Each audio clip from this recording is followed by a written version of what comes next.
Hey, and thanks for checking in at markgallard.com. I hope you've had the chance now to take a look at the Roger Federer training video, which is adjacent to the one here on the homepage. And what I'd like to do is discuss a few things that were in that video that can help you improve your own tennis game. I've found 5 things in that video that I would like to address in this short demonstration here and explain the purpose of each drill and how it can help you improve the way you play. And the 5 areas I'd like to talk about is agility, racket speed, complex training, weights, and plyometrics, and each of those things I'd like to go through and just make a couple of points about it and give you a demonstration of how it can help your game improve. And the first thing I'd like to talk about is agility. What is agility? Well, agility can basically be defined as the ability to start, stop, change direction, and maintain balance while doing all of these things at high speed. Now, during a tennis point, you're expected to be able to perform 300 to 500 bursts of energy, and during a regular point, you can have 4 or more changes of direction. And it's very important that we maintain a good center of gravity and balance.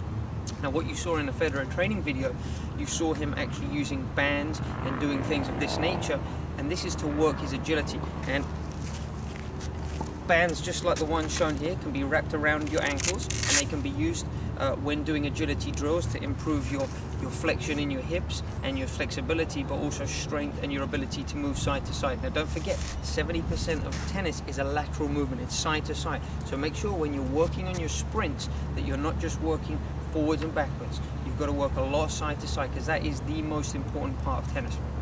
Now, the second thing I'd like to talk about from that video is racket speed. What is racket speed and why is it important to tennis? Well, one thing that all the best players in the world have is great racket head speed.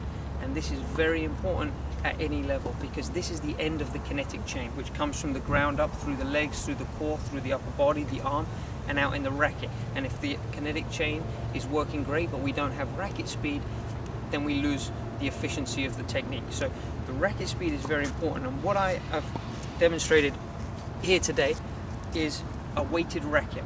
Now, there is research in this, and a weighted racket, if we can swing a weighted racket 150 times a day, 4 times a week, with a weighted racket that's 10% heavier or lighter than our regular racket, we can have significant gains in our racket speed. Now, if you want to gain more racket speed, you can make the racket slightly lighter or slightly heavier, depending on exactly what you're trying to work.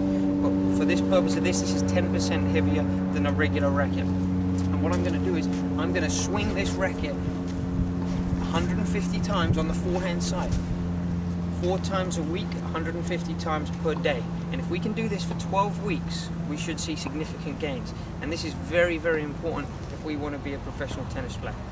Now, just in that video, I want to point out that you did see Roger using a fan type racket on his drill, and that's very, very similar to this, which you can make yourself, or you can just buy a cover to go over your racket.